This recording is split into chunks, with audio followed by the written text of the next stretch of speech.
Well, that's it. I hope that people can actually hear me, because that would be embarrassing if people couldn't. But I'm pretty sure that I'm coming in all right. It is Thursday evening. I don't want you to be dead and blind. Those are not. I mean, look, I'd rather that you be what you want to be, and dead doesn't sound like a good way to be. So I'm hoping that that's not going to be permanent. Hey, Battaloos. Not dead, just dead. I see. All right, makes sense. Folks, it's going to be a very special episode. But the first thing that I'm going to say, and this does include our special announcements, but those are happening in about 30 minutes from now. I will say, just because you may have already noticed it already, but we are officially renaming this show. Originally, RPGClinic was a show that I ran on my personal channel, which was a way for us to discuss role-playing games outside of the role-playing streams or the just random, playing streams that I would do every once in a while. But because that show was named RPGClinic, and we moved RPGClinic to its own brand, its own channel, this show is now being known as Clinic Hours.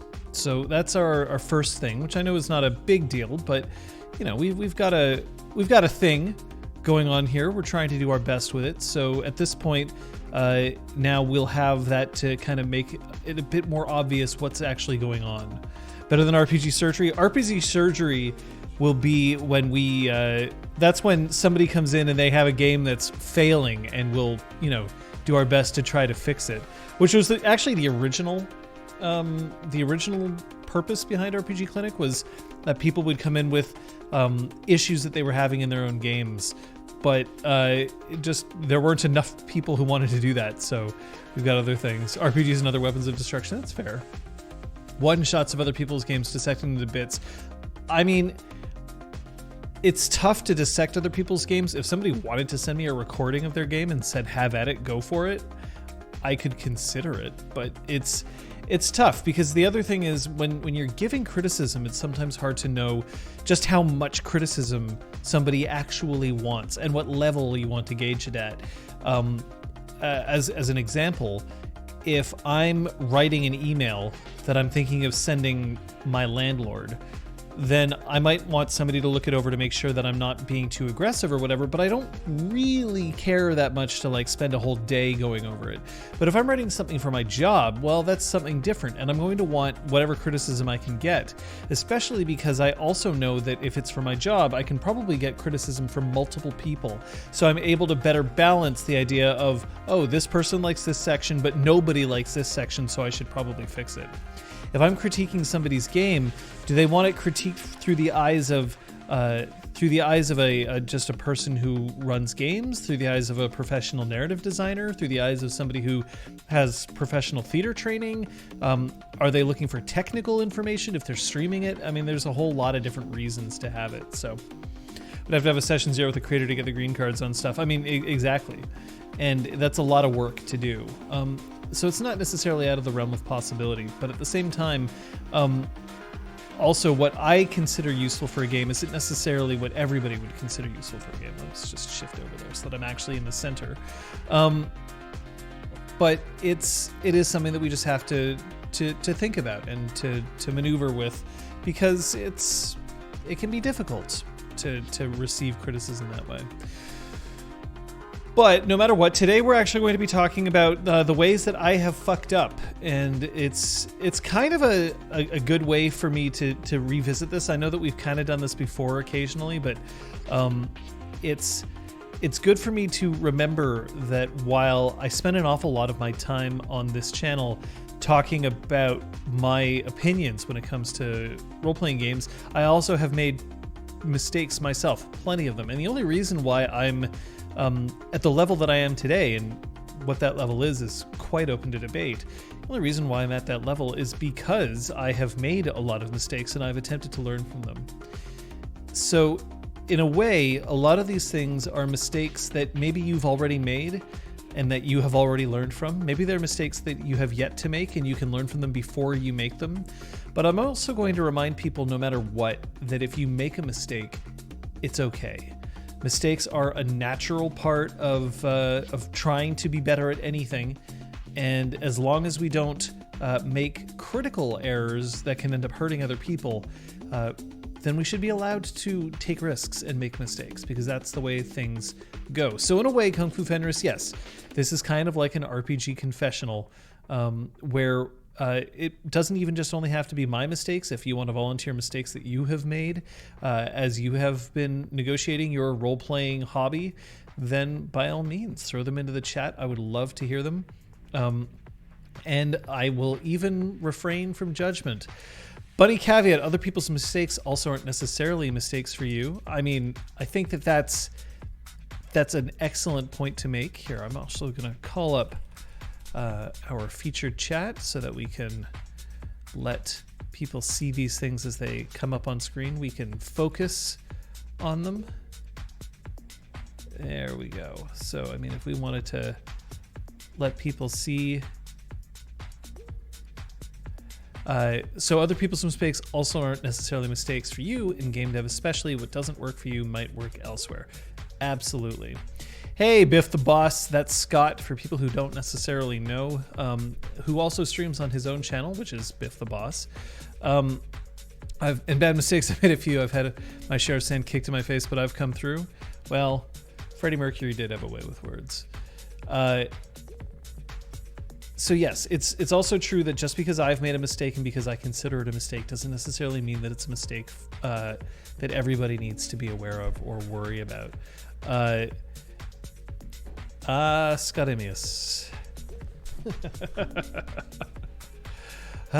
I'm also kind of glad because I seemed to have made some fixes to my webcam, which has been like this for months, and it was because of a bad driver. So things are a little bit better. I assume that I can tweak them to be even better at some point, but we'll worry about that later on. That was kind of something that I did in between end of work and beginning to stream. So 20 minutes to our big announcements, but I'm going to start with probably the biggest mistake that I have made. And it was a mistake that I didn't realize, and this is kind of cheating, but we're doing this because we're waiting for people to filter in and the like. The number one thing that I can say is I wasn't using these.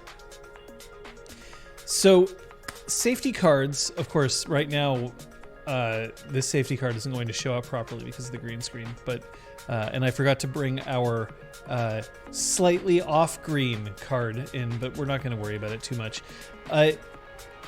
The concept of a safety card is so important to me now, and I suppose that it's kind of cheating to say that this was a mistake because safety cards just weren't a thing a while ago. It's the concept of a safety card, leaving it out is the mistake, and the reason why I would say that it's a mistake is because I am positive that there have been times in my games where somebody has been uncomfortable or felt uncomfortable about something that either I was doing or another player was doing, or even just the general vibe, and did not have the tools to be able to speak up. So the idea of having safety tools in properly is just very important. That we have that as a thing that we can learn from. So that's kind of like our cheat in terms of the mistakes that I've made.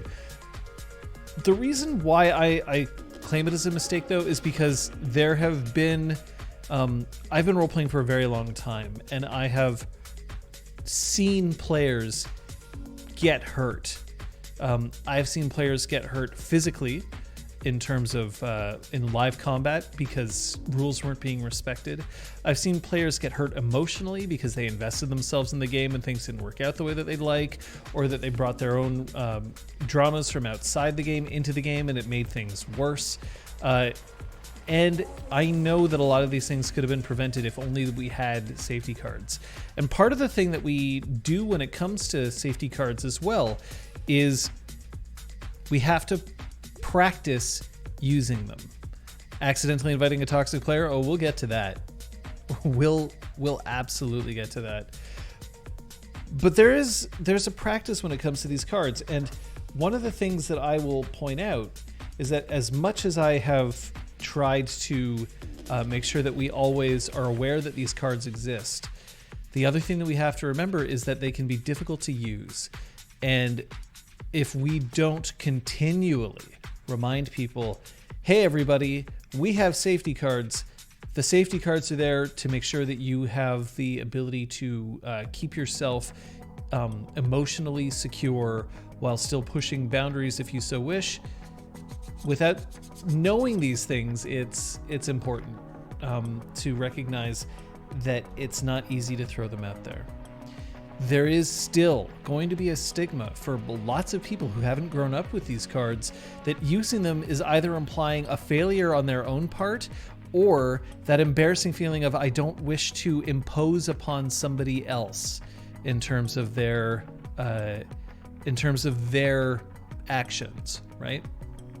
I could point out that I flashed a yellow card when we played our one shot of 10 candles, and a couple of other players did as well for just one specific moment, but there was hesitance, and I think there was hesitance also because there was just an unwillingness to sort of point out, hey, this is something that I'm personally not okay with. Because it's seen instead as, hey, you're doing something that is incorrect, or you are doing something that I'm not okay with, which is not the point of the cards at all. The cards are to reflect our own feelings and not to criticize or chastise somebody else at the table, but it can still feel that way. So that's a reason why we have to continually practice to mention this is what the cards are for, to feel free to use them even in relatively minor circumstances, so that it's not something that people have to feel like is a monumental occasion when somebody has to flash a yellow card or even a red card. Using one of these things needs to feel as natural as playing. Even if it never comes up, the fact that you have one is the important bit. As Kate is very fond of saying, there's no reason to have a fire extinguisher if you don't know how to use it, if you don't know where it is and what to do when you have a fire that will require the use of a fire extinguisher. Which is very true. What good is a safety tool if you don't know how to engage or use it? So this is something that I've tried to make sure that we've covered before. It's something that I regret not having used, and I imagine that there's quite a few players out there who really wish that I had, and so to them I apologize, because I done fucked up. Shift of blame fear is real. Me about 2 years ago, I'd like to point out that something is off the stream but don't want to make people feel they fucked up. Hey, Maharishi66. Yeah. Yeah, exactly. Right? I don't know what the comment was about. The comment, Kate, was the idea that owning a fire extinguisher is useless without knowing where it is and how to use it. So in the same vein of safety cards. And it's the same thing in terms of watching a stream. I mean, it's the idea that you have a show that you're putting out to people. One of the things that we don't get to do, though, often is that we don't get to monitor our own stream properly. If you're putting out live television, there's somebody in a control booth who's watching the live feed to make sure that everything's okay.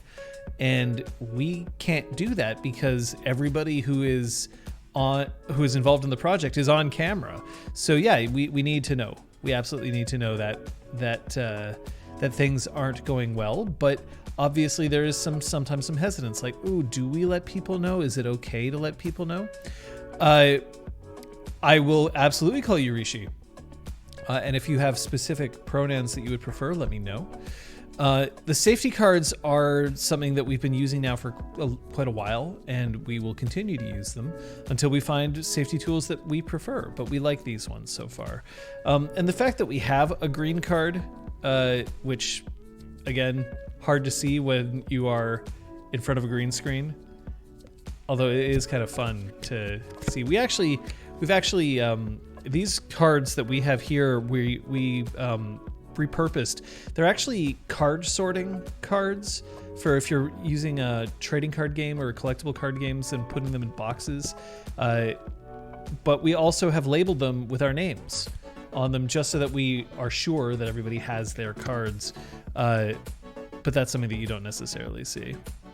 On your regular game, you monitor Zoom chat between us and respect when someone requests a caution. See, that's a great way to use safety to do that. So, and yeah, it's something that we just didn't have. So as a mistake, it's something that we are constantly trying to correct now. And I don't even want to think about how many times it would have been pulled. I don't want to think about how many times I would have pulled one of these cards while I was playing in another person's game. But just not having that meant we didn't have that option.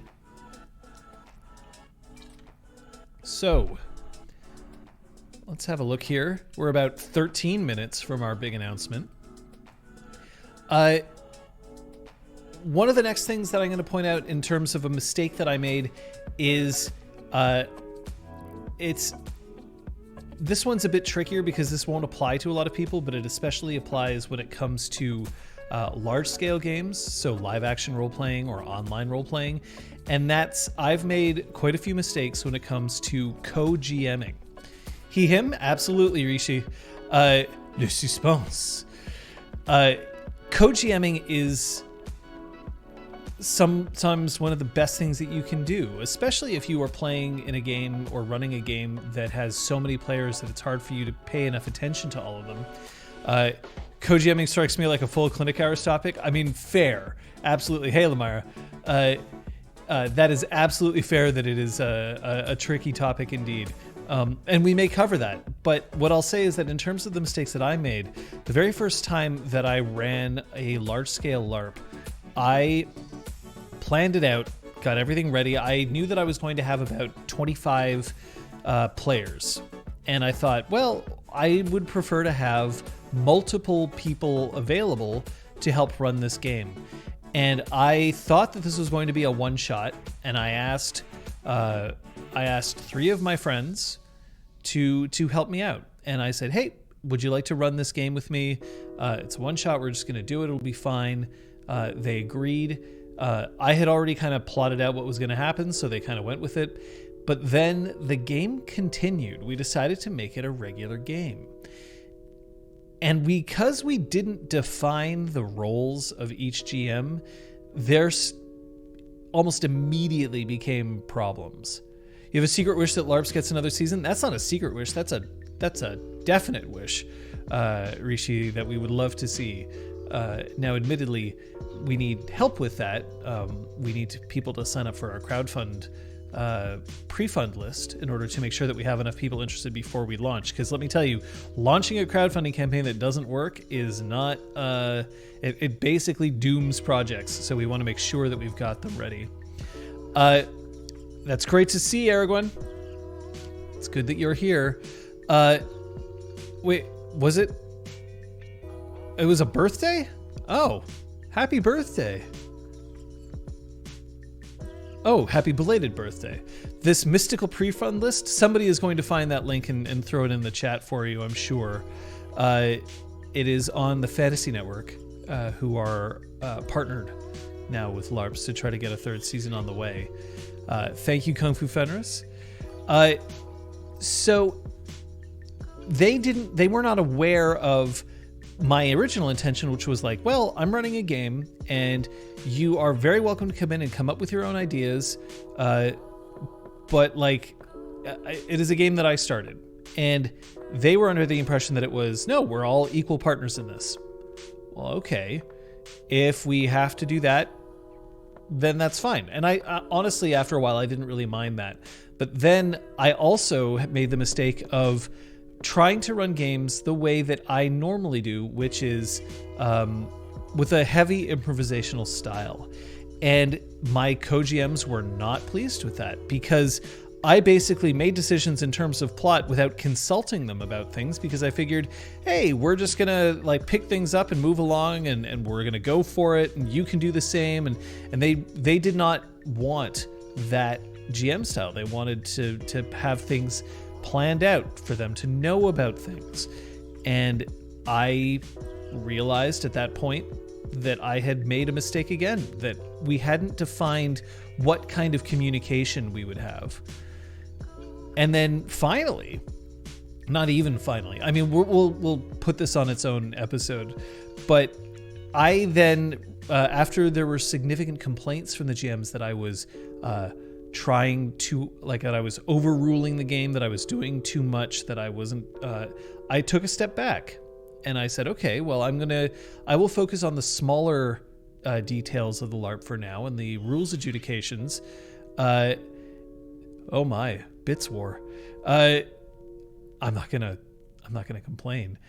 And unfortunately, it meant that the other GMs then started doing the thing that they had accused me of doing, taking over the game and making all the decisions and basically shutting me out. And it kind of helped for the fact that two of them were a couple.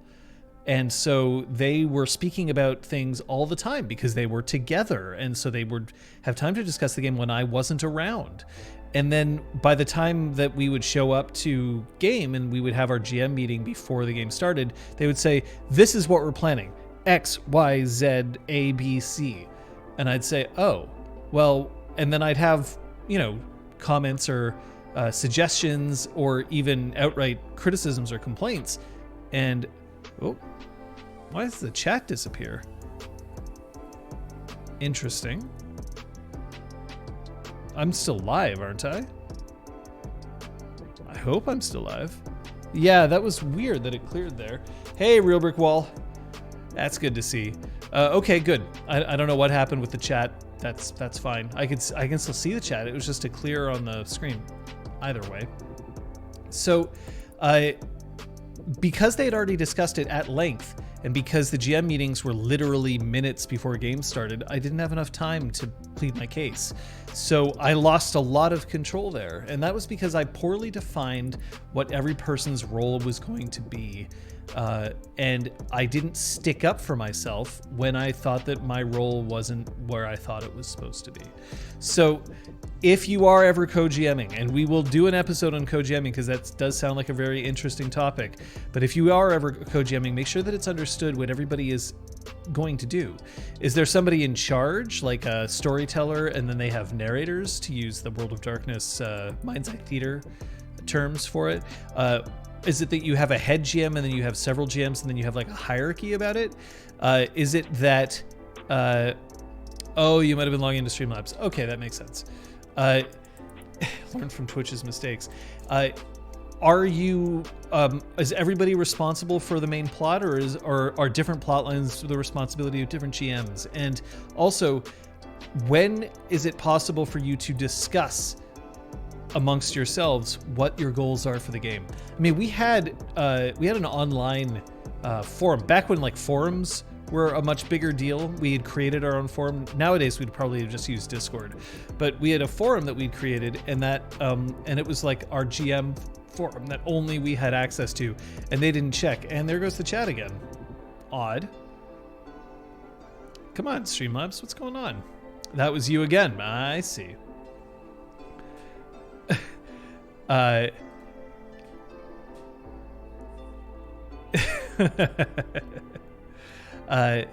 Co-GMing is kind of like lead and lower level designers in a game. I might have insights. I mean, fair enough. Being the lead designer, depending on the kind of lead designer that you are, either means that you make all the decisions, or you make, or you do all the design and nobody else does anything. One of the things about leadership is that often leadership means that you are in fact doing less direct work and more oversight and supporting work. So it's a thing that we just have to pay attention to make sure that we do things the way that they should properly. Kate is here to do all sorts of great things, and I have no doubt that if she's logging into Streamlabs, it's because there's good reasons for it.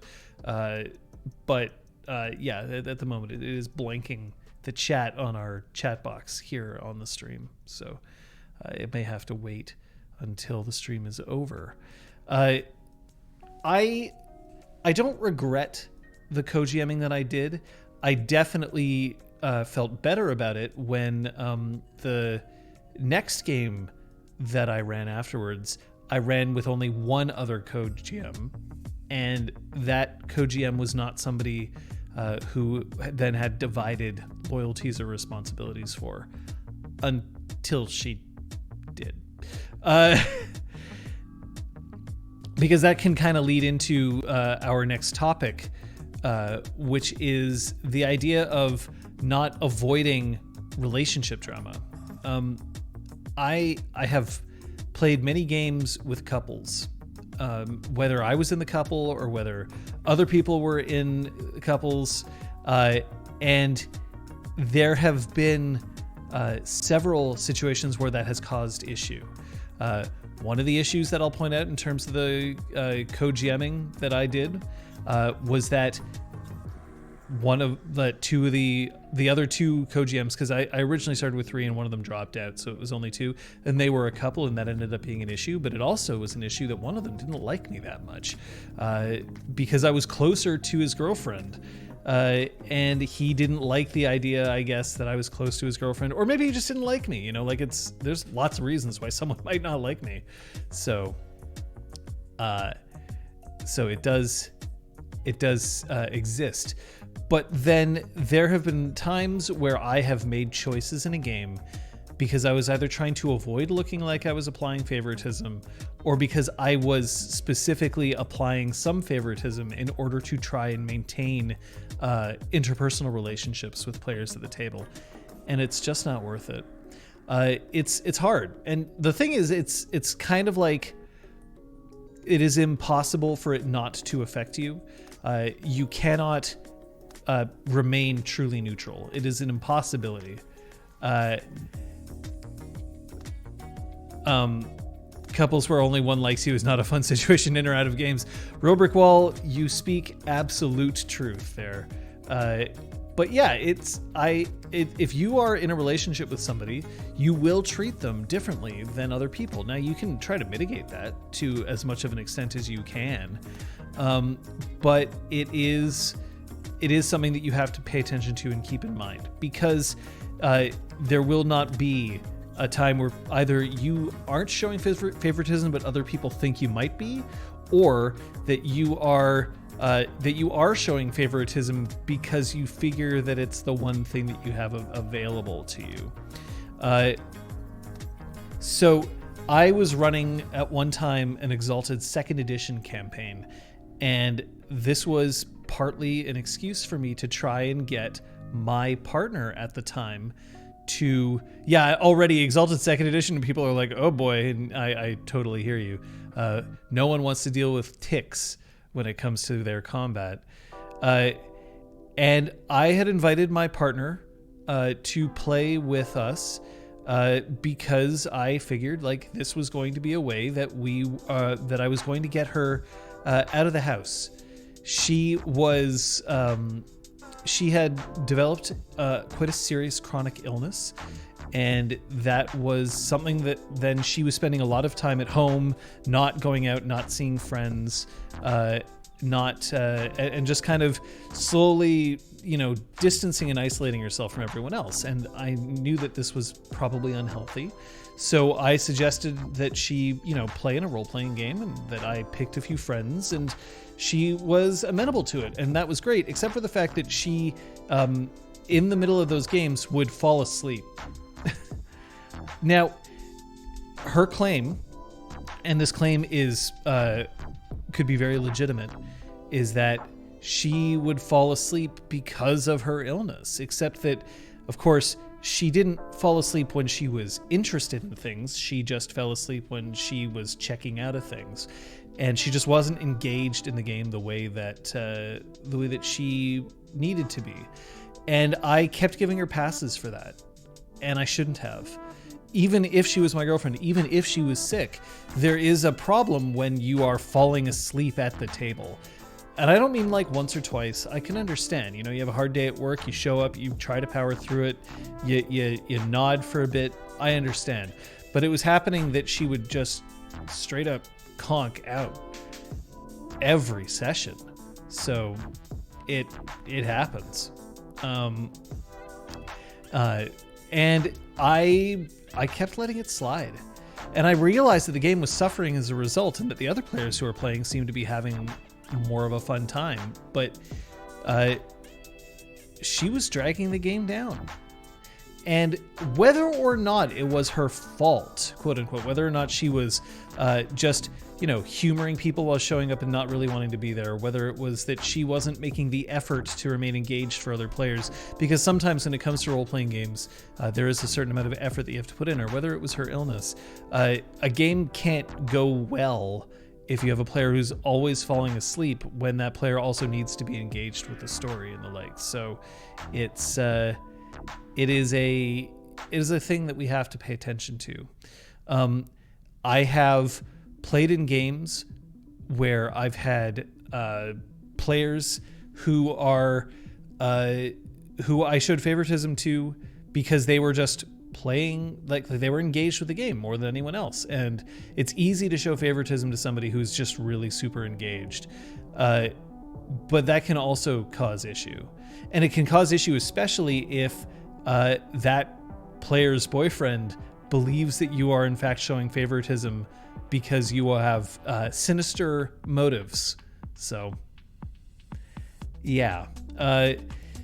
Thankfully, I'm old enough and hopefully wise enough now to not make those same mistakes, but relationship drama is a thing. And as somebody engaged in a game, you kind of have to be vigilant for it, and you have to not put up with it. I'm not saying that you can't play with somebody who you are going out with. I can't say that you can't play with somebody who you have a crush on, or that somebody who is currently partnered in a relationship. But you got to be watching for warning signs, and if they come up, you have to either swiftly address them or understand that this may mean that the game is incompatible and needs to end. You slept with your gaming group, all of it, not at once, but it went sideways.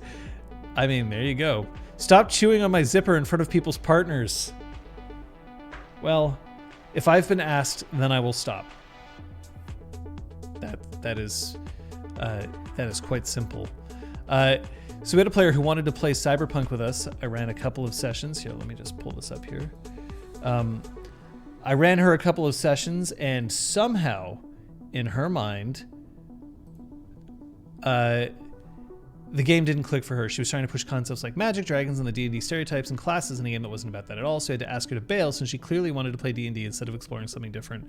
So, absolutely. That has less to do with relationship drama and more like setting poor expectations for a game, but yes, that does make some sense. But yeah, and it is a mistake, by the way. I mean, if Aragorn isn't doing this, which of course you can't see because it's a green card in front of a green screen, and I can't fix that easily. But if Aragorn asks me to do something and she isn't flashing a green card, then I have to take that at face value. And I've learned, right? Because you don't want to mess around with that. Flirting with somebody when they do not wish to be flirted with, or flirting with somebody when somebody else at the table does not wish them to be flirted with, can end up being disastrous. Hey, it's 5:35, so it looks like it's time for us to make some announcements. So let's see what we can do about that. I think maybe in terms of these announcements, just for now, we'll bring it back, but we'll pause the music. We'll pause the music just because I think it's this is important enough that we want to make sure that we have. Is an image in the drive? Should I want what? What image in the drive? Was this for me? Ah, yes. Okay, I found it. I will bring it up. Let's do this.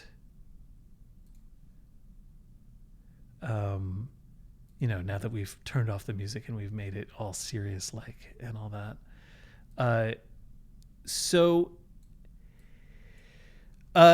We are we're trying something new here. We rebranded. We became a new channel, a channel that wasn't named after one of our players or one of the GMs, a channel that sort of reflected the fact that we were trying to unite under one roof and to sort of show that we're all in this together. And alongside that, we decided that we wanted to try and play a game that we hadn't played before, Although admittedly, usually when we're playing games, at least one person hasn't played it before. But we were going to try this, and as a system that we hadn't really engaged with a whole lot in the past. However, it has become clear to us recently that Star Wars Reach hasn't quite been the game that we had hoped that it would be. And while we were playing the previous session, we realized inadvertently that we had somehow managed to create a good finale episode. So our first announcement that we can make at this time is that we have decided to end Star Wars Reach. We will have a Froyo session and a finale and our season 2 announcement this Sunday. So it will be coming in, and we'll have the opportunity to talk about the campaign that we had. That we will we'll go over Fina Mersu and Rigel and Melba, and we'll also have the opportunity to play a one shot with these 3 characters, but instead of using the Star Wars Edge of the Empire system, we're going to play a one shot of All Out of Bubblegum. All Out of Bubblegum as a in the Star Wars universe, using the characters that we have, but just to see our characters go out on a what if scenario. So that is something that is like our first announcement to make. And we'll talk a little bit about my own end of this in a bit. What are we going to play next? I can tell you first off that there will be some one-shots between the end of this season and the start of the next one. And I'm here to kick ass and chew gum, and I'm all out of bubblegum sort of theme. Pretty close, Aragorn, yes. So there will be some one-shots coming up. Which one-shots and what will our next season be? All of that is going to be announced on Sunday. So that would be a good time to tune in if you want to find out before anybody else. I can tell you that it's going to be a learning experience, but I'm excited for it, and I hope that you will be too. And we'll talk a bit more about the end of Star Wars in a second, but we have some other announcements to make. The second announcement, which we kind of made at the beginning of this stream, but one that we can kind of, I'll sort of realize now, is that we're renaming this show. This show is not RPG Clinic. RPG Clinic's the name of the channel. This show is now called Clinic Hours. So we are further identifying it that way, so that we have the ability to refer to it, as opposed to just saying like, well, it's the eponymous channel show.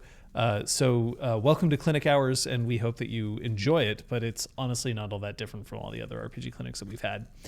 And our final announcement that we're making today, the concept of the rest of our announcements are going to come on Sunday, but the one shot's going to be the RPG Clinic one shots. I mean, maybe. I guess that's possible if we really wanted it to. But no, what we are doing, what we are going to say specifically for now is that we are adding a new moderator to the channel. The subtitle, don't know where I missed it. We're adding a new moderator, and honestly, I'm very pleased to announce that Real Brick Wall will be joining our moderation team, thanks in no small part to his chronicling efforts for the various shows that we've put on. So if somebody could hand him his Dieclave, because I for some reason can't from here through OBS,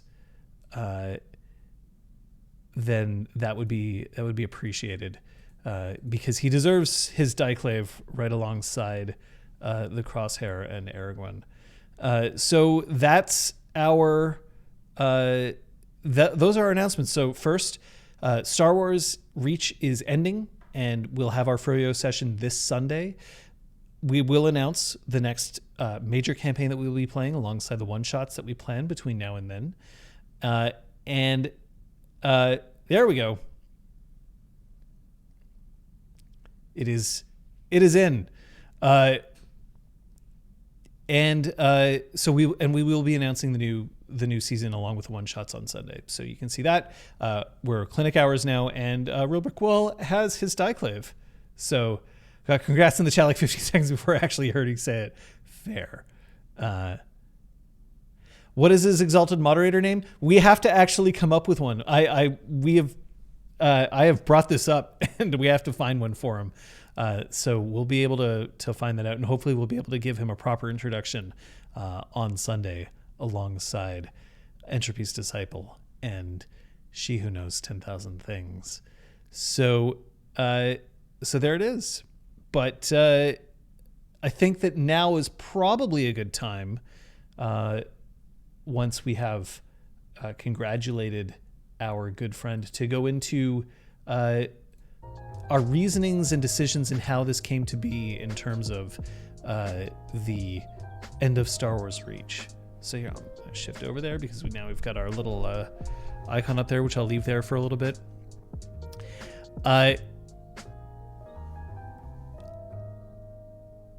So one thing that I will point out is that we did not intend to end the game on Sunday. We just didn't. We're not going to discuss the particulars of last episode. We're just going to talk about our feelings and thoughts behind it, because I don't want to spoil things for people who haven't seen it, and I don't want them to feel like they have to tune out to not watch. But as we were playing the last episode, I realized in my head that things were starting to wrap up. And I didn't intend for that to happen. Some of it came about as like, oh, these are the actions that the PCs decided to take. Some of it was, these are the roles that they decided to make, and they happened to go well for them at that point in time. I mean, yes, Real Brick Wall, that is totally understood that you may not be able to be there on Sundays, but you still get mentioned as a mod. So it did feel like we were wrapping things up. And one of the things that I will point out is that we had, as we were kind of meeting regularly about the game, we had spoken about it, and we had decided internally that we were planning on ending the season a bit earlier than usual. We were planning on ending it in December. And we accelerated that because this episode felt like it was a good ending point. And it also kind of accelerated, and this is the part where I also have to put the caveat that what I'm about to say is my own experience and not the players' experiences, but only my own. I can only speak for myself. I was not doing well when it came to this game. I was feeling like I wasn't putting forward my best performance. I was feeling like I was struggling, railing against the system of Edge of the Empire. There were too many parts of it that I just was not clicking with.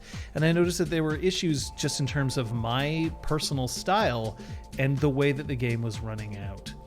So it is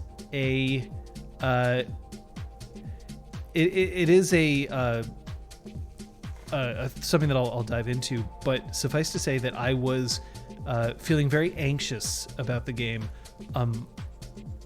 right from the start. Now, feeling anxious about a game doesn't mean that it's bad, and I'm not going to say that Star Wars Reach was a bad game. I'm still very happy that we played it. I'm still very happy that we put out 9 episodes.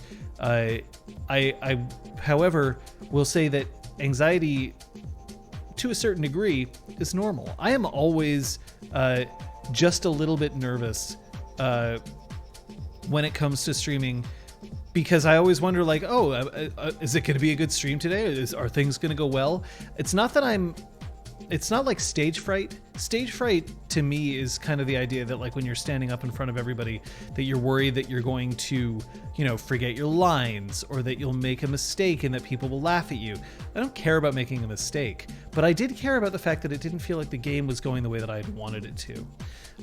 That I wasn't running the way that I would hope that I could run these games.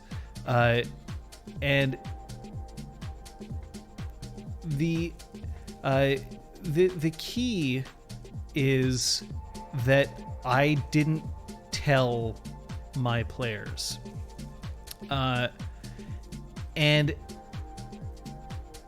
I didn't tell them because I was trying to find ways to resolve this on my own. So as much as the basic advice on this channel has been, and always has been, use your word hole, I wasn't doing it. I was trying exactement si c'est possible, si c'est possible, j'ignorais mes propres avis. Alors, il y a des problèmes avec ça. Il y a vraiment... Sorry, I should not be switching into French at this point, especially if I'm floundering for my own words. The Silverwalker and Wild, by the way, I'm lodging your comment so that we can get back to it, or somebody already has, because I have great mods. And we'll get back to it in a second. I'm just going to finish this sort of section here.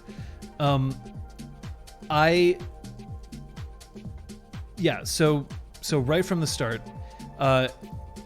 there were things about the system that I didn't like. The first is that the Edge of the Empire system has built-in tools in order to encourage agency in the game, to sort of encourage moments of story moving forward. Things like the idea of having advantage and threat, and the idea of obligation being rolled at the beginning of a session to see whether it triggers for that session.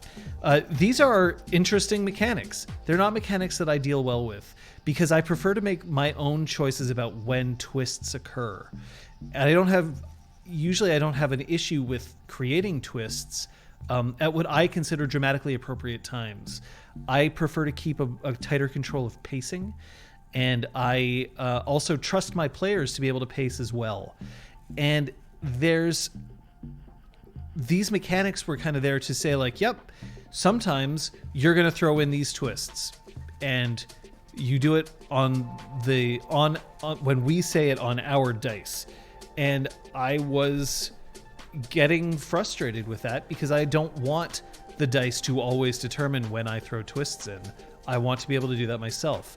I also want my players to feel like they can do that, but I will also say that my players were not reacting as well as I would have thought to the idea of, oh, this dice roll came up like this, so I'm going to suggest what this means. Because that's just not the way that we've been playing. It's not because they are incapable of doing it. They're all fine storytellers themselves. Like, that's not an issue. It's just that isn't the dynamic that we had at the table. Because of the way that we like to control pacing, and Edge of the Empire doesn't let you do that. The second thing is that the way that the players had scoped out their characters and scoped out the campaign, I created a critical error for myself in that I wasn't playing to my own strengths, which is NPCs and creating a universe around them. Star Wars has its own universe. It's already created and it exists, and you can go and find it in any number of television shows, movies, books, comics, all kinds of stuff. Thank you so much, Walter. Thank you for dropping that sub bomb. It's very kind. I'm gonna add that here too, so that's fantastic. There's I like to play NPCs that players can interact with over the course of several sessions, so that they can kind of get an idea of what their home life is like before they move off somewhere else. Or if not their home life, that they have allies that they can talk to, or that they have, at the very least, persistent antagonists and deuteragonists, and it just wasn't happening in this game. Some of this is on me, absolutely. The idea that I could have created more people for them to interact with. I could have given them more reason to stay behind on certain planets and the like. It places the hand. So when you say that Edge of the Empire places randomizing factors in the hands of players, it's less that I'm worried about players introducing random facts. I really don't mind when players mess things up. It's that I don't like it when the game chooses to elect how pacing goes, as opposed to the players and the GM themselves. And the players had decided to play characters who were rootless, who roamed from planet to planet and just bounced back and forth and were interacting amongst themselves. And I felt like I wasn't being as effective in terms of the characters that I created.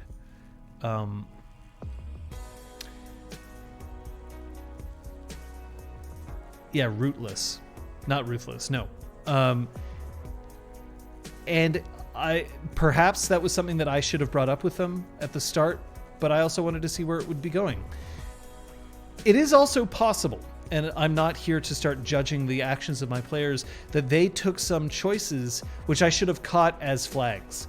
And if there's anything that I can point out, it's that there was a lack of defined goal for my players, and I was trying to introduce goals that kind of went along with what their stated characters' goals were, but they weren't biting. And part of it was that all three of them had separate goals that kind of didn't really have much to do with each other. His characters were significantly less horny despite an amazing Wookiee. I mean, perhaps, yes. And that's not necessarily the player's fault, but it is something that I should have caught and had an idea of things more. Yeah. NPCs didn't last more than one session. The body count was pretty significant. So we were just trying things and it wasn't working out the way that we had planned. So in a way, that was contributing as well to my frustration. And the final thing that I'll say was as a major factor to this was that the setting of the system of Edge of the Empire was not doing enough, in my opinion, to give players the feeling of feeling unique. One of the things that I really like in role-playing games is the fact that everybody has the opportunity to have a spotlight on them, to shine. And I had characters who, yes, had distinct, the distinct signs of, like, this player is a bounty hunter, this player is a smuggler, a pilot, and this player is a politico. But at the same time, they were not doing significantly better than their fellow players at any individual action. And you could see this in terms of combat. The player who created a combat-focused character was not more effective in combat than the others, and this doesn't happen until 500 XP. It was rough, and it's also rough because players, I could see that there was some frustration because players would assemble their dice pools and roll them out, and it just didn't feel like there was enough that they could do to affect their own outcome. Using the storyteller system, there are ways to sort of engineer things into the direction that you would prefer them to go. There's a lot more freedom with it, and there's sort of, and we're also used to it. But, bye, Joker. But that's but we were seeing less of that in Edge of the Empire. So while I can also pick on other aspects of the setting, not to mention the idea that a communal resource for activating powers is one that I have some trouble with sometimes, because it means if you use your cool power, other people don't get to use their cool power. It meant that Edge of the Empire wasn't for me. And I wasn't making that clear enough to my players. And even the first time that I brought up that I was struggling, I was trying to be very cool about it, very conciliatory, like, hey, so just so you know, I'm struggling a bit, and it's not a big deal, just know that that I'm experiencing some difficulty. And what I should have said right off the bat was, I'm losing sleep over this. I'm worried about this game. And the fact that I didn't means that they didn't have an accurate representation of how I was feeling.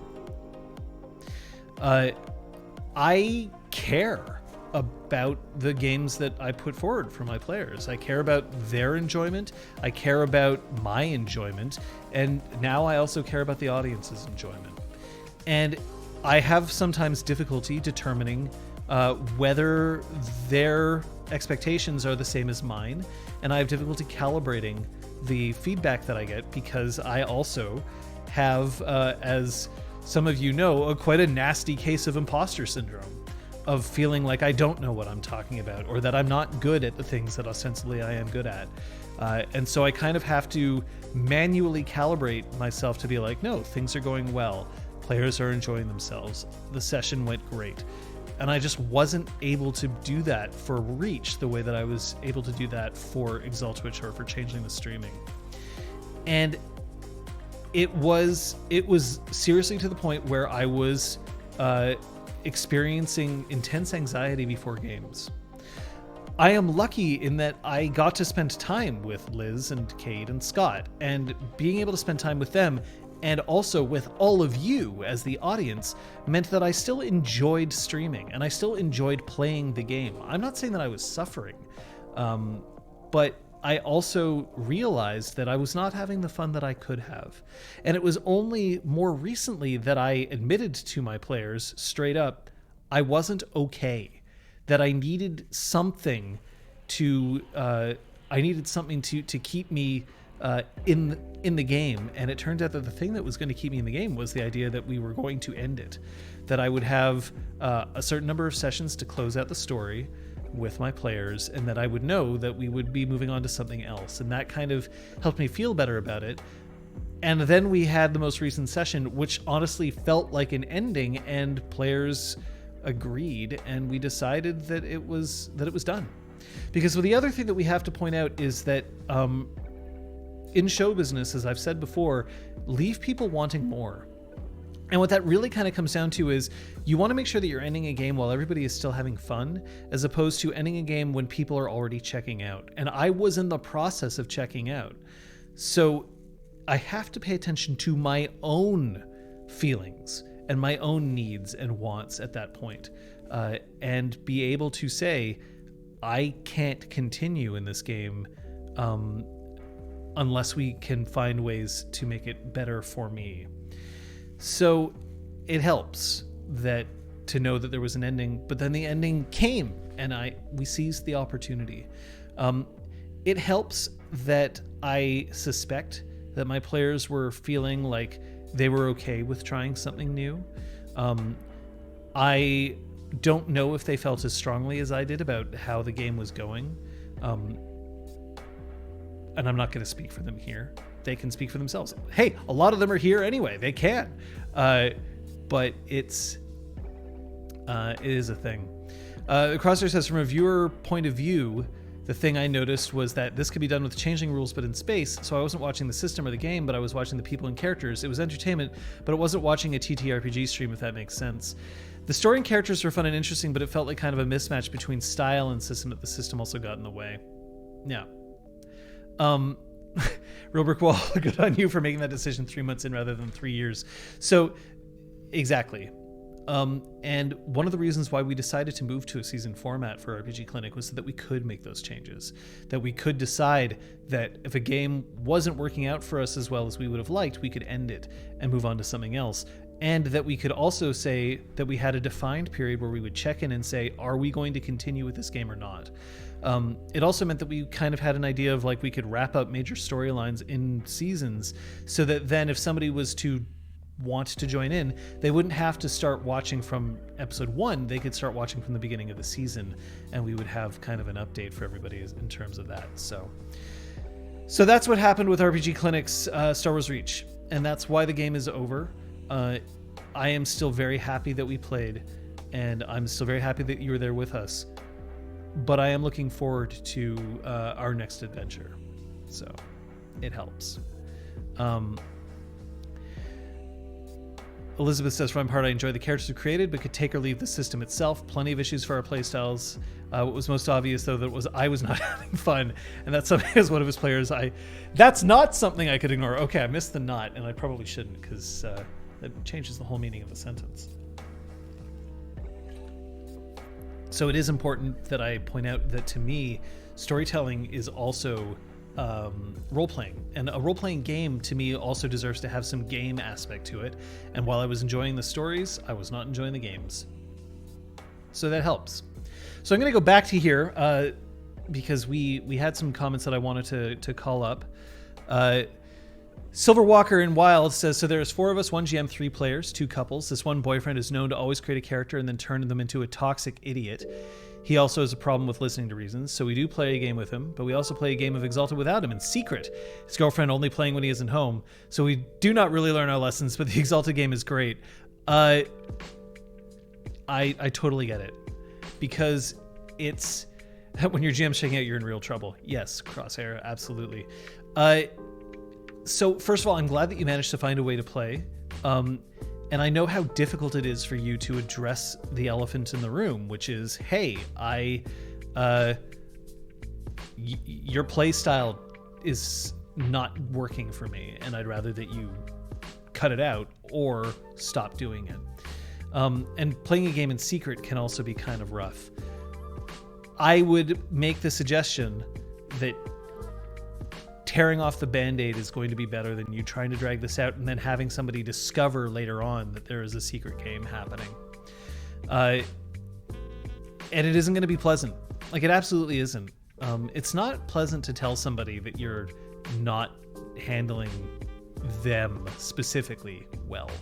And thankfully, I haven't had to do that quite some time, because I'm now very, very picky about who I choose to play with. But it is an important thing to do. If you get caught in a secret, it's going to be infinitely worse if you get caught than if you don't. Than if you come right out and say it. And you'll be happier too, because you'll get to play the games that you want to play.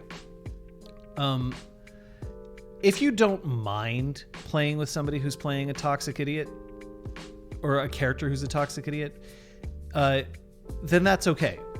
That's totally okay. And you can stay with that.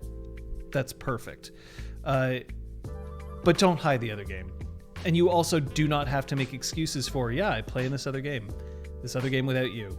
And it's because we're playing a game that we kind of have an idea of what we want to play. And it may not fit for you. If you talk about it, you'll probably be better off. You do risk hurting feelings, and that's true. And I also probably wouldn't talk about it without speaking to this person's partner, because that makes some sense. My pattern recognition says that if the girlfriend has to do her hobbies in secret for any reason, the relationship does not have a good future. I mean, this is not a relationship advice show. This is a role-playing game advice show, but I tend to agree.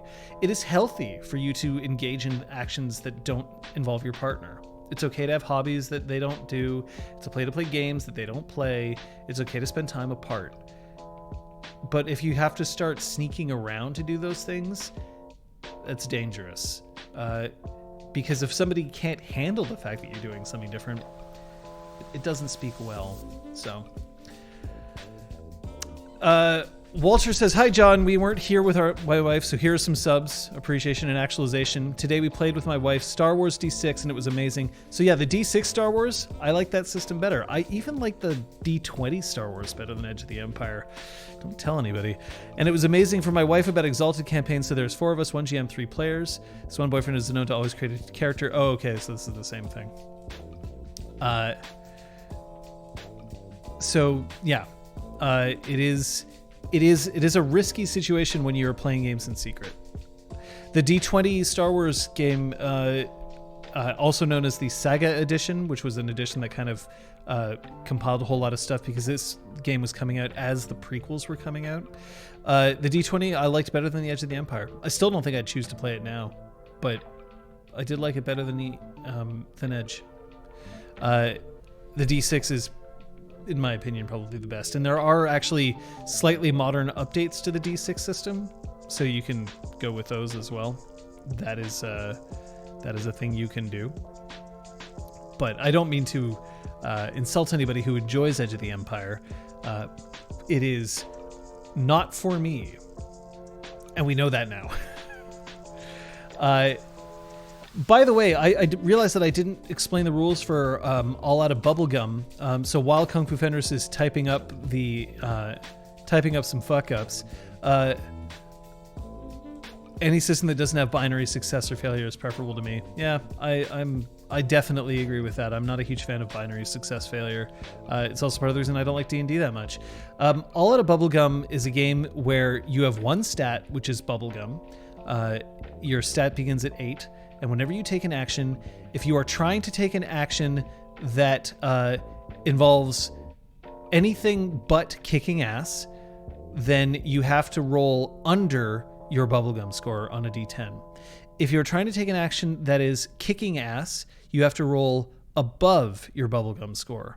But every time that you fail an action, or anytime that somebody damages you, you have to chew one of your bubble gums. And so it means that it becomes easier and easier for you to kick ass and harder for you to do anything else. And when you are all out of bubblegum, you can only kick ass. That's all you can do. So you can't open a door, but you can kick a door open. You can't negotiate with somebody, but you can kick their ass. So it kind of just devolves into an ass kicking contest, and it can be a lot of fun because players have to start trying to justify whether something is kicking ass or chewing bubblegum. And if we play it right, and I'm hoping that we do, players legitimately have to chew their bubblegum. So then by the end, everybody's also got like a wad of bubblegum in their mouth trying to kick ass. So we'll see. We might not do that because on microphone it might sound awful. So I guess we'll have to run some tests. Kung Fu Fenris says, I've got a few. My Pendragon game is going into a more sandboxy phase, and I use some of my best villains too early, a trio of badass knights, leaving a big void as the players kill them, as befits the crime of the villains, which leaves me with a lack of villains in the grander scheme, because I just started to plot with the conquered area with 3 knights having unrightfully claimed the area. Blowing your wad early is definitely something that can be considered a mistake. What I would recommend is that if you blow your wad early, create a new wad. Find a way for you to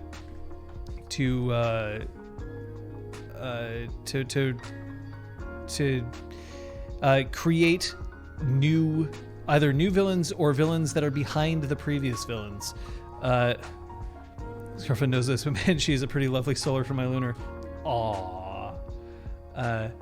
Danger on flirting with a girl who's staying in an unstable relationship.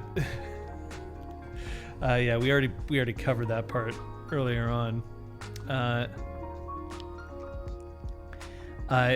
2, I once ran a Game of Thrones game where I continually kept haunting the players with ambushes, assassins, and poison plots to keep the pressure on them like the genre set up, but the players felt stressed like nothing else and they could never breathe. Yeah, so that involves player trust, or the paranoia trap, that if players never get a chance to experience victory, they will inevitably start experiencing just fatigue. And if players always feel like any victory that they have is short-lived, then they may end up just dropping things as a result. This happens in fiction a lot. It's actually the reason why I, very minor spoilers ahead, it's why I dropped out of Downton Abbey, because it kind of felt like anytime any of the characters experienced anything that remotely resembled joy, it would get taken away from them. And I didn't enjoy watching that. It wasn't compelling enough. It wasn't like a downward spiral. It felt just like, yep, you like, here is some joy, and now I'm going to crush it and take it away from you. And I'm not saying that everybody feel like that's a problem for everybody when you're experiencing fiction, but it can definitely be tiring. And in terms of a game, if that's what's happening, it can be really rough. If anytime you introduce a potential ally for your players and they have to worry whether that ally is going to betray them, then it sucks. And it also means that if you end up wanting to betray them, then it doesn't have the same emotional impact because they were expecting it anyway. If every time that they have someone to rescue and that person dies because they show up too late, then they're going to feel like, why bother trying to rescue anyone at all? If you give them a reward but then take the reward away, why earn the reward in the first place? So that's a paranoia. Not the game paranoia, but that's just a player paranoia reaction that we have to be conscious of, and definitely a mistake that I've made in the past. It's like I sometimes feel about Star Trek. Any episode on any series starts to feel, oh, they're having fun. Where's the poop? Yeah. I expect too much from my LARP players, and they might not be into the more realistic characters as I, the storyteller, is looking to have around in the game. Too many gun monies, and they feel insulted when I point it out, which leads me into a conflict where I couldn't just buckle up and ask them to leave. Man, it sucks when you've got an intended theme, and then your players don't want to follow that theme or that style, and it just doesn't work out for you, and it's happened to me a lot. And sometimes this isn't necessarily a mistake that you've made, but the mistake is compromising when you're not actually willing to compromise. If your game is one that you want to have like a realistic, gritty bent to it, and everybody else just wants to join and start tossing about Harry Potter magic everywhere and being like fluffy happy, if you put up with it and you're okay with it and you have fun, great. If you say, no, this isn't what I want, and you tell these players to either change their style or leave the game, you might end up with fewer players, but that's also okay. But if you let them into the game, but you're incredibly unhappy with the style change, that's a mistake that you could have avoided by either acknowledging the compromise or refusing the compromise.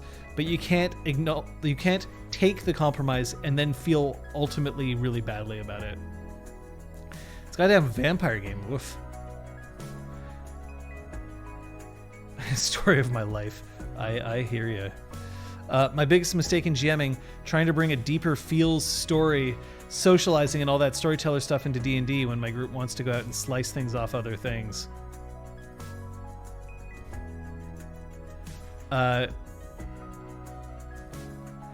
mean, Crosshair, the thing is, and I'll say this as somebody who has previously stated and continues to state that D&D is not one of his preferred games. I have played in a couple of D&D games where I did just want to like throw down, knock around some enemies, take their treasure and move on. Now, admittedly, this was 4th edition D&D, which like the game system aspect of it felt more compelling to me and I wanted to engage with it a bit more. But yeah, there are times where I myself would prefer to just zone out and be a mindless, or not necessarily mindless, but a more tactically minded player as opposed to a storyteller player. Not often.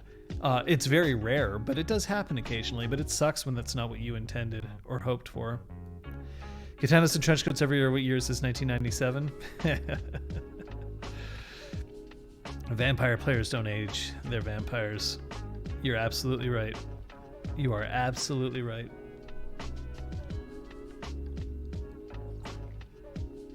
That's part of how I actually dropped out of the vampire LARP scene in Montreal. Not the whole reason, but part of it was that I was legitimately just feeling like everybody was always falling into the same habits. Didn't matter which game it was. It didn't matter if it was somebody was playing a different clan or somebody was playing a different kind of like character concept. People just sort of fell into the same alliances and the same political maneuverings every single time, and I just got bored. It just felt like there was no real reason to try because everything would kind of work out the same way anyway, because this was also the impression that I was getting from the storytellers. So there are 40-year-old people in my life that are playing the same games 20 years ago. For sure. For sure. It's more of a symptom of wanting to roleplay a ton instead of murder simulation that my only group likes. Fair enough. Some folks find that what's fun and prefer to stick to that instead of risking something different as not being fun. I mean, and hey, that's why we played Edge of the Empire, and then at least I found out that it wasn't as fun for me, but I was willing to give it a shot. I was willing to try. And that's not to say that it's not a good thing to play something that you've played before. Just understand that if you don't try to evolve, then others may evolve without you. Future mistake I'll make, liking food/resource/ etc. management in games, but the storyteller is not really wanting any of that stuff. Well, I would be... that is one of my nightmares, and it is also one of the things that I didn't like about Edge of the Empire, is that it has too defined an economy, which I don't like. I know that's stupid and sucks, but there's a part of me that's just like, oh yeah, I don't really want to care about how much something costs. I just want it to be nebulous.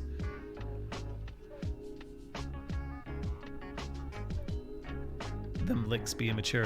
Yeah, it's not stupid, it's my thing, right? So like there's that. And then if you just said that you were running a game and that I was looking to play in that game, and you said, well, I'm really heavy into the resource management, then I would have to decide, is this a compromise that I am willing to make?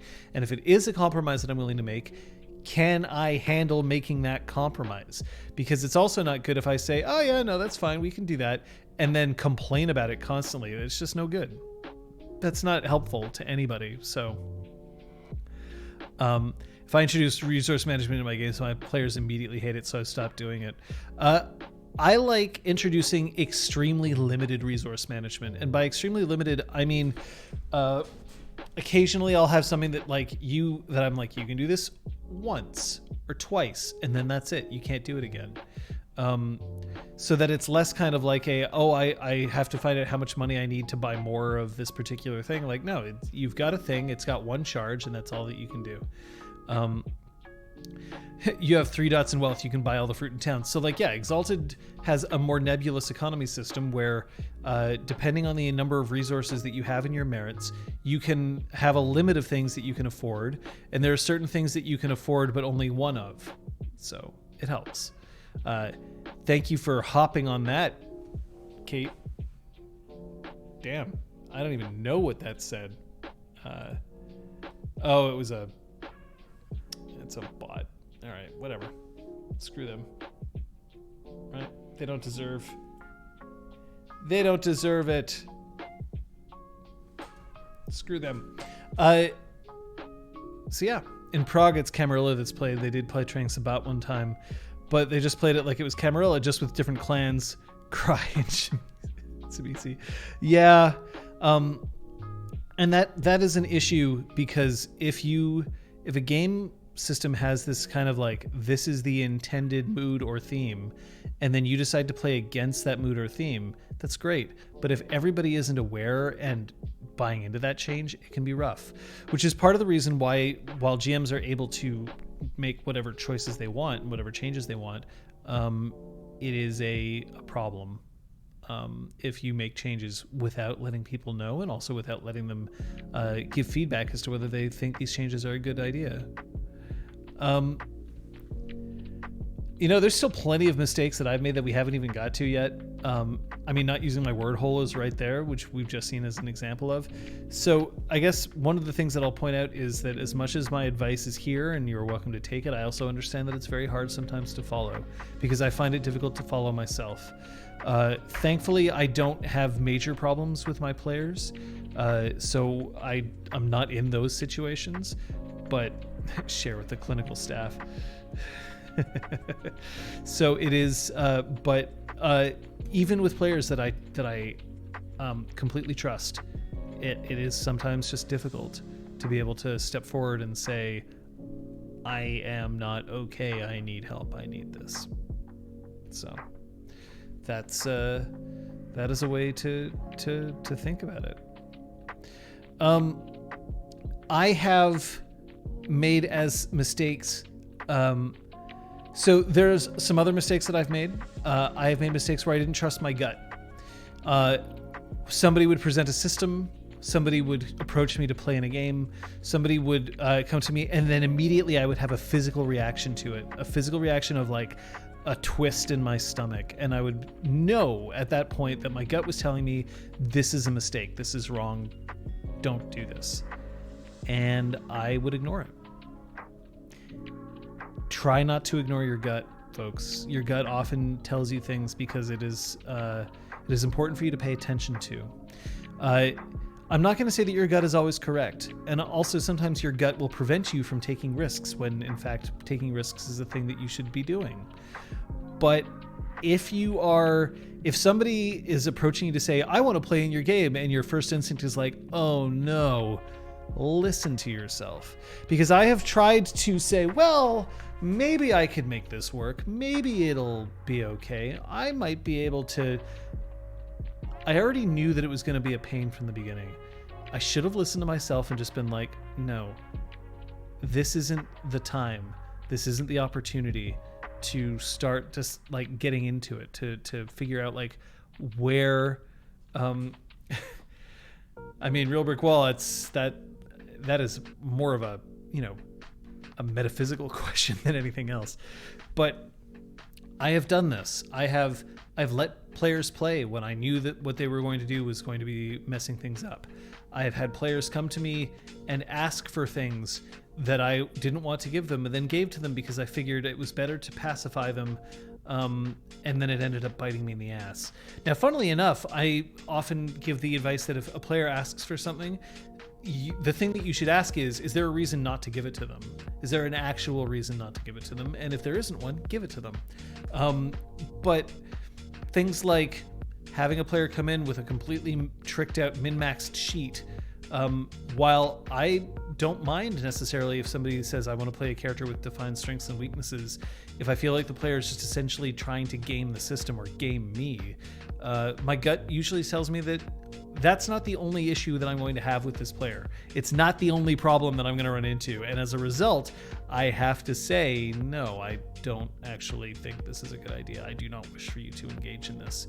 So it is something that I would tell you to look out for. I have breached player trust. I have told my players something and then done the opposite, and that's generally something to avoid. Most recently, I did it by linking the Exalt Twitch and Changeling the streaming campaigns when I told them at first that I wasn't going to do that. I thought it was going to work out. I thought I found a way to make it work, and I felt like, oh, this could be interesting, and I left the hooks in there just in case I wanted to use them, and I did. And it was a dumb idea because I had already told them that I wasn't going to do it, and it wasn't a good enough surprise or shock to cause that reversal. So in that way, don't tell your players something knowing that you are lying to them. Now, when I told them at the time, I wasn't intending necessarily to do it, but I still hid the seeds in case I wanted to bring it up later, and then I decided that I did. If I'm hiding the seeds for something, that means that I might be intending to do it, which means that I'm being dishonest if I claim that it's never going to happen. And there's a big difference between telling somebody something in character or in universe and telling them something out of universe. It was also hard not to metagame. I mean, in a way, I kind of wanted you to metagame. Some metagaming is fine, but not making that clear can also cause some difficulty. But if your players start having reason to believe that you lie to them, it isn't worth it. Don't let that happen. It's better for you to say, I haven't decided yet if this is going to happen or not. I think not, but I haven't decided, because then at least you've given yourself an out and you don't risk as much of your players' trust. But yeah. Would I say that GM secrets at times can be the same as player secrets? If they don't come out at all, they don't matter?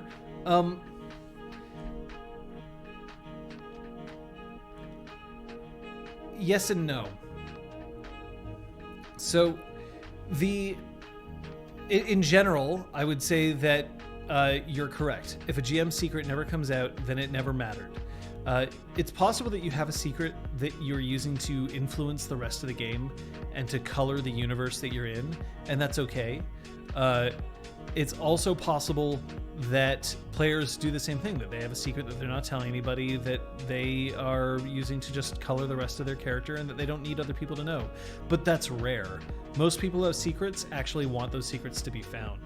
Most people, when they have a secret to their character, want to have the mystery, want to have that moment of shock, that moment of like, really? I never thought. If you tell something to your players and then change your mind, don't do that out of nowhere. Yeah. Also, tell your players, I'm changing my mind. You're allowed to change your mind. You're totally allowed to do that. But you got to tell them about it.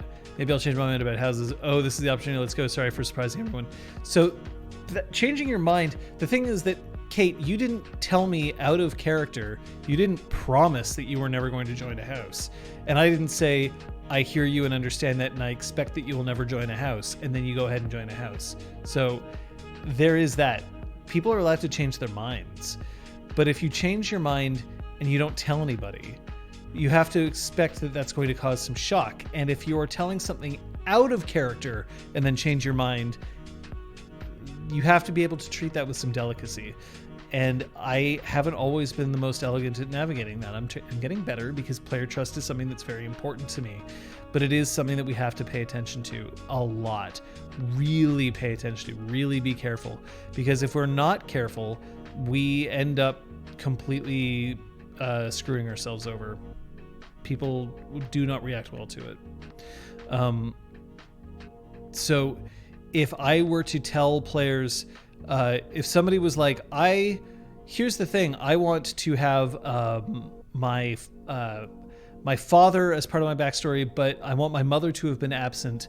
I don't know what happened to her, and I'll leave that up to you. And you say, okay, don't worry, it's not like I'm going to make your mother evil or anything. And then you make the person's mother evil, and you're like, well, I wasn't going to tell you anyway. I wanted it to be a surprise. You lied to them. And lying isn't a good way to get a shock out of it. You could say like, okay, you don't know who your mother is, and then leave it at that. And then later on it comes up, and then it turns out that they're evil, and that can be a compelling thing. But don't think that you can throw players off the scent by lying to them and make that okay. That doesn't necessarily make it okay. I had a daydream after the game about how if it had been exalted and she had a defining interest me towards being a commoner and then joined a house, it would have potentially led to a hilarious limit break. I mean, it's very true. That's very true. An amazing limit break. A hashtag spring break? I mean, yeah, maybe. That's one way of looking at it for sure. I always liked the up yours approach with my characters. Just give the GM stuff like, I have a brother I haven't seen in 5 years. Do with it whatever you will, but it also needs to be clear. Yep, absolutely. It needs to be clear. And if it is not clear, then it is potentially a problem. So there is that to bear in mind. I'm joining the house.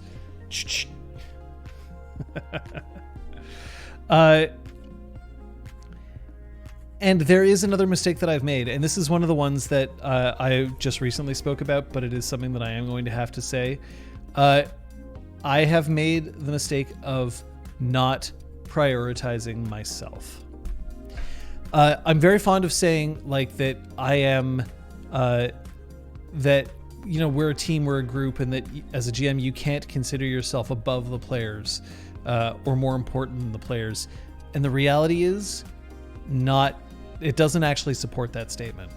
The storyteller, game master, dungeon master, referee, whatever you want to call them, is the player at the table who has the single most effect on the game's success and failure. They are also the person who has the single most effect on the game's overall feel, because they're the adjudicators. So while I don't think that storytellers should consider themselves more important, I do want them to understand And I also don't want players to like, to feel like they're not as important as the storyteller. I do want to make it clear that the storyteller has to be able to prioritize themselves, because if you're not prioritizing yourself, you can't actually help anybody else. If you can't strap the oxygen mask to your face, you can't help strap it to somebody else's. So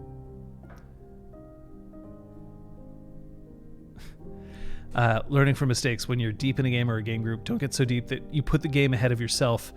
All right, so Aragorn's typing something up, but it does have a content warning for sexual harassment, so let's just keep that in mind.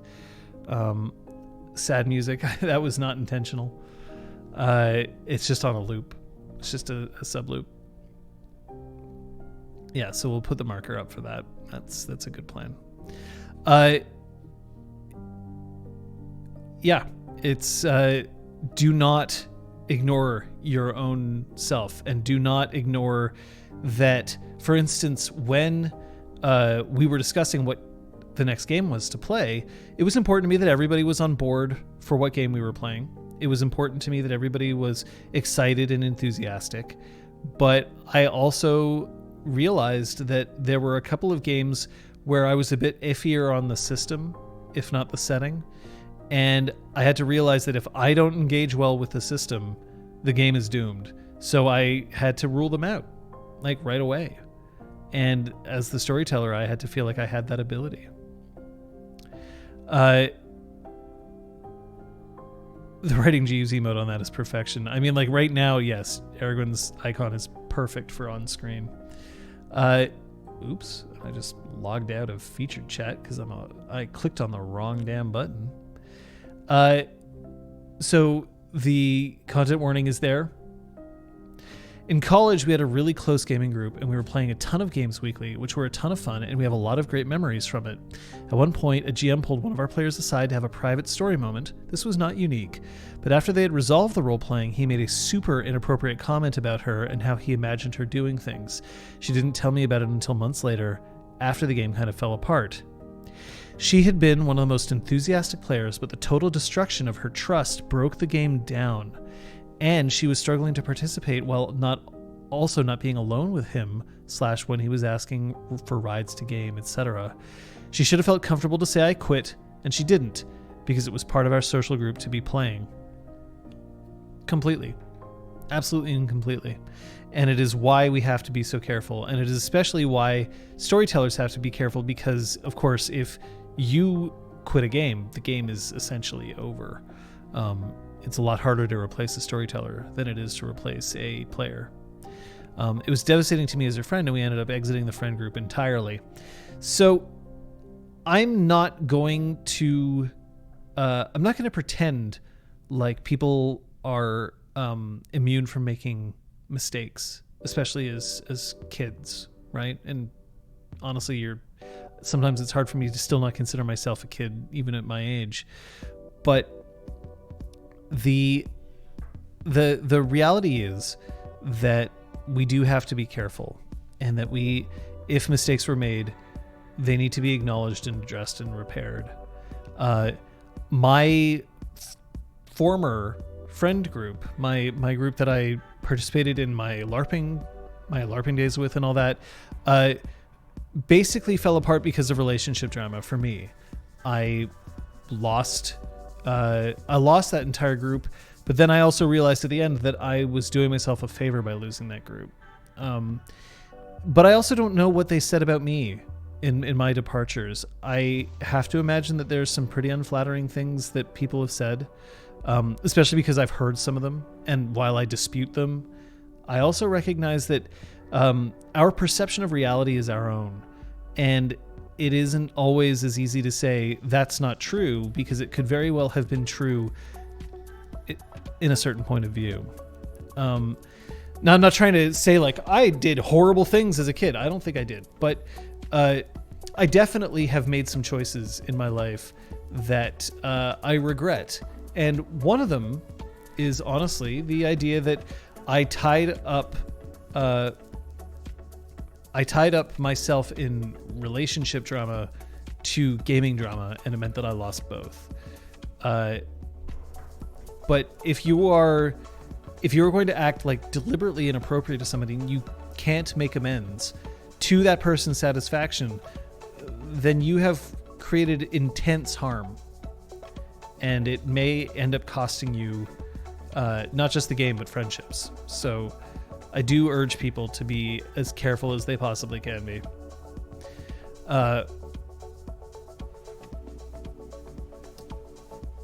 Post breakup, I started getting passive aggressive comments from the GM, who was my ex. I think it took 2 or 3 sessions before I wrote my character out. It was the effective end of contact with those mutual friends, but I don't regret it. Yep, that's absolutely true. And Lo says, I stopped running a campaign entirely post breakup. There was no other way for me to keep my sanity. That group resents me to this day, but it's a small price to pay. I mean, I can get disappointment. Resentment is something else. Sometimes games don't work out. And if I had gone to my players here at RPG Clinic and said I can't run Star Wars anymore, I'm okay if they're disappointed in that. Like, I'm totally fine with them being disappointed. But if they resent me, that's no good, because I'm not having fun. It's doing me harm. And if it's doing me harm and they don't care about that, or they aren't willing to forgo some of their own happiness in order to prevent my harm, then they're not worth hanging out with. So there is that. Silver Walker in Wild says, so our GM is facing a situation. There are 3 newly turned vampires, Shamisi, Tremere, and Lasombra. While the Shamisi and Tremere girls are dating, the Lasombra guy is pretty self-sufficient, and they don't share many interests except the obvious ones survive. Lasombra guy works for the Prince Karlak Shamisi for Voivode Ritka, and Tremere for the Chantry. Poor Jim has a hard time reading these characters together in a way that doesn't feel forced. Needs help and advice. See, now this is the part where like that voice at the back of my head says like, well, I couldn't get my players to like tie them together, so how can I give anybody advice? But let me give it a shot.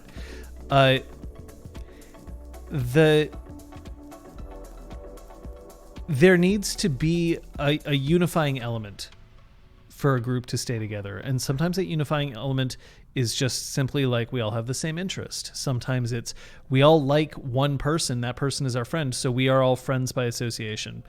But if you are trying to wrangle characters, as Erwin says, who are choosing to walk in different directions, that is one thing that you can absolutely do. If players refuse to sort of find that common ground, you can tell them, call it out. Why are you actually together? Say, fine, you all do your separate things, but I'm not interested in running individual sessions for each one of you. There is a social contract that comes with role-playing that not only is the GM supposed to try their hardest to give you a good story, but the players are supposed to try their hardest to also give a good story. And players need to recognize that if their goals or character concepts are incompatible with the others, that's a problem. And your dedication to playing the character that you originally envisaged isn't necessarily more important than the well-being of the group as a whole. If there is no reason for them to be together, one must be discovered. So force it in character. And you, like, I don't like the term fake it till you make it. It is a kind of an acting thing, though. Like, for one of the acting techniques that people use is, well, I don't necessarily feel happy, but if I smile, I mean, not that fake a smile, but if I smile, then eventually I feel happy because I'm prompted by the physical reaction that I'm giving. And in much the same way, that can happen in a role-playing game. I don't think that these characters should be together, but we're going to force them to be together, and then it becomes a self-fulfilling prophecy. Doing enough favors to keep a safe roof. That's an NPC, not a PC. Yeah. But then the other thing to remember is it's okay if something fails, right? It was one of the things that I was most anxious about in terms of Star Wars Reach. I was like, if I feel like this game isn't living up to expectations, if there are failures that I am experiencing here, then to acknowledge failure means that the entire channel is a failure, and it means that everything is going wrong, and my players will hate me, and the audience will leave, and the Discord will become a graveyard, and the only person who will talk to me is Lo, and he'll only ever want to talk about wrestling, and that's the only thing he'll ever discuss with me ever again. And honestly, that's not such a bad existence, but obviously not the thing that I would choose. But that didn't happen. and I don't imagine it will happen. Player engagement is important, and audience engagement for me is important, but I also have to recognize that, I don't have to be a constant success. So if a game has 3 players who are constantly walking away from each other, you don't have to necessarily say, well, that's going to have to be the way it is, and it's kind of the way it goes. And there's something that just got released on CBC, and I know that it's possibly going to affect our game. So I'm going to bring it up because I'm curious. While I'm waiting for people to react to what I have just said. So, under a plan released this afternoon, if you quarantine beginning on December 17th, you can have small gatherings with no more than 10 friends or family members around Christmas and then re-enter quarantine until January 3rd. Interesting. No, so it is more lockdowning, but they've come up with a way that if you quarantine starting the 17th, then you can actually spend time with people around Christmas time. It's a moral contract. Interesting. Yeah, we're in Montreal here. We're locked down very hard.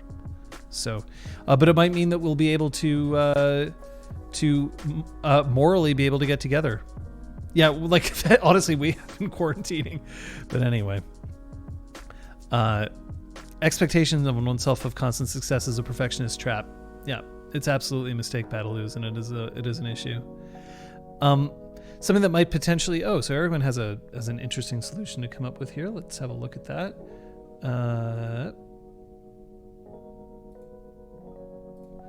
Something that might potentially help is to wrap up the current tasks and then do a downtime around the table. A month has gone by. You have all met up 3 times during the month.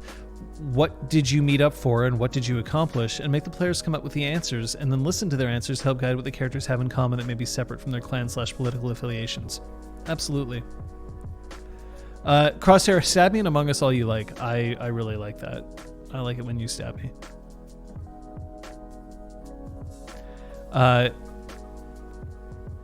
Yeah. I mean, look, the COVID sucks, but it also is interfering with my ability to game, and that makes me sad.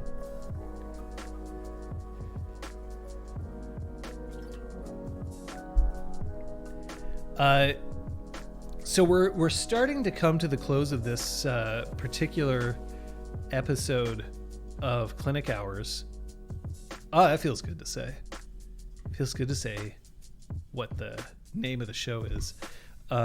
So I'm going to remind people, in case you weren't here earlier, Star Wars Reach is now, we have ended that campaign. We will have the Froyo session this Sunday. This Sunday we will also announce the one-shots that we plan to run between now and the next season, which will be a new game, and we'll get a chance to throw down what our new campaign will be, and I'm thinking that it's going to be a great learning experience. Will I be doing a learn from my successes? That's every other episode of Clinic Hours, almost. I mean, maybe. I might be able to go over what my successes are in a future episode at some point. I'm always looking for topics for these things, so that is helpful. Yeah, we're trying our best to make the quarantine work for RPG Clinic. It's a good thing that that Kate and I and Liz and Scott quarantine together, because otherwise we would be 4 different people, and that would be I would probably feel a lot worse about the quality of the streams at that point. I don't like doing telecommuting streams, but we have made it work so far. But like, it's better when it's just 2 cameras as opposed to 4. So my ego will inflate as a blimp and you'll never see me again. You don't know my ego, man. My best ideas I never did. I don't want to go into that, because then what if I want to use those ideas? Well, you know, they're things to look at. Ego is not badass enough to fly. No, it's not. It isn't. So that's just something that we have to put up with. But yeah. Have I missed any of the mistakes that I've made? I was listening to another streamer, Wally Doodle, talking about the devastation of quarantine pods with small household clusters, but then the betrayal of one part of the pod also being a part of another pod, and we don't even know that pod. Yep. Like the early years of Survivor.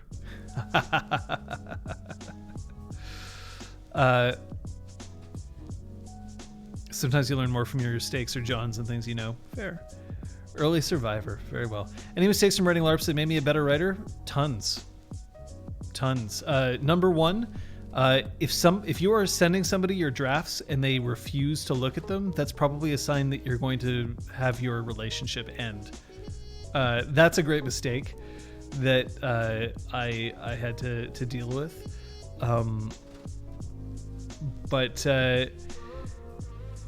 Yeah, there are mistakes. Like there are things like season 2, episode 9. I was not interested in showing Pork get uncursed, so I mentioned it in out of character dialogue, and I still get people asking me like, but I thought that he was still cursed. And I was like, no, it was mentioned, and I don't show all of in-game things, but I've realized now that leaving those sorts of things open to the air isn't as elegant as I thought they would be. So there's that. That's one mistake. I have a bunch of awesome ideas that I didn't get to use in games, but now I'm just going to use them for other games. Absolutely fair.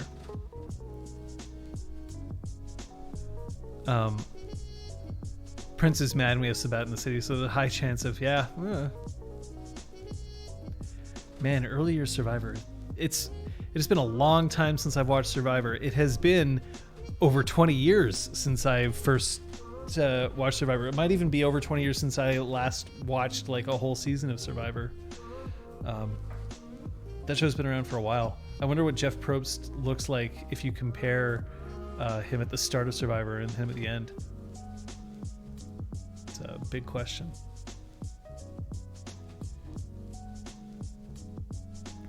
Let's have a look at my list one more time here. So, safety rules, yep. Avoiding relationship drama, yep. Co-GMing, yep. Allowing player emotion to trump good game design, I kind of touched on this one, but I will say that a player making an emotional appeal to you does not mean that you should override your common sense. If somebody is like, but I really, really, really, really want this, that is not a good enough reason to give it to them. The question that you should ask is there a reason why I should not give a player something? And if you can answer that question, then you shouldn't give the player that thing. So, not giving players space. Here's a mistake that I made.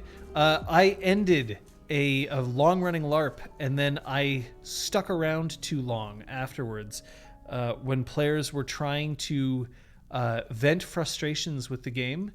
They did not realize that I was still present, and so albeit in another room, and therefore I heard everything that happened, and the player felt like they were betrayed because they wanted a chance to speak up about their disappointments, and I was there. So sometimes you have to give your players some space and let them just vent. It's okay. A lot of the time when somebody is venting about something, it's because they actually care about it. So just be careful about that. It can be rough. Not giving player space, favoritism spoke about, not using my word hole spoke about it, not trusting my gut, breaching player trust, and not prioritizing myself. So those are my mistakes. That's what I had come up with. So folks, that is clinic hours. I really hope that we get a chance to see you on Sunday. So that we can say goodbye to Star Wars Reach. Again, just because I didn't take to it as well as I'd hoped doesn't mean that I'm not happy that we still got a chance to play it and that we have a chance to say goodbye. So tune on in. It'll also be a great place for you to learn what's coming up next, because we're excited about it and we hope that you will be too. That learning experience is on its way. But we are still streaming other things. On Friday is Punchy. I believe it's the start of Spider-Man Miles Morales. So that will be there. Then on Saturday will be a Drew Crew reading. And then Sunday is going to be just a rip-roaring good time. All out of bubblegum with Fina, Melba, and Rigel. Yep, special thanks, of course, has to go to Real Brick Wall. You wield your Dieclave proudly, and I appreciate it. And it's been a lot of fun to just have y'all around here. Join the Discord. It's a great place to ask questions if you have questions that aren't here, and also a great place to suggest things that are going to happen in the future here for Clinic Hours. So throw that up there. Everything can be found at rpgclinic.com. We'll see you next time.